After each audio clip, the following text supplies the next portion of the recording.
کلمے کو سمجھنا ہے۔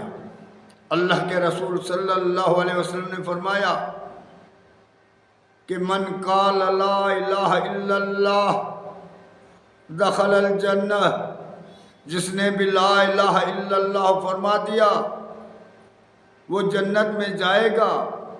اب لا الہ الا اللہ یہ کیا ہے؟ لا الہ، الہ کی نفی ہے، پہلا جملہ نفی کا ہے۔ الا اللہ یہ اس بات کا ہے۔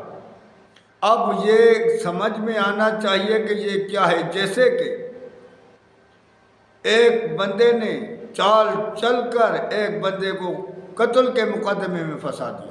اب جج کے پاس وہ مقدمہ آ گیا ہے۔ اب وہ خود کو بے گناہ کیسے ثابت کرے گا؟ پہلے تو اپنے دشمن کو جھوٹا ثابت کرے گا اور اس کی چال کو ناکام بنائے گا، پھر خود کو بے قصور ثابت کرے گا، تبھی وہ سزا سے بچ سکے گا۔ اسی طرح ہم شیطان کے چال کو پہلے تو ناکام کرنا ہے، شیطان کو جھوٹا ثابت کرنا ہے، پھر اپنے کو بے گناہ ثابت کریں گے۔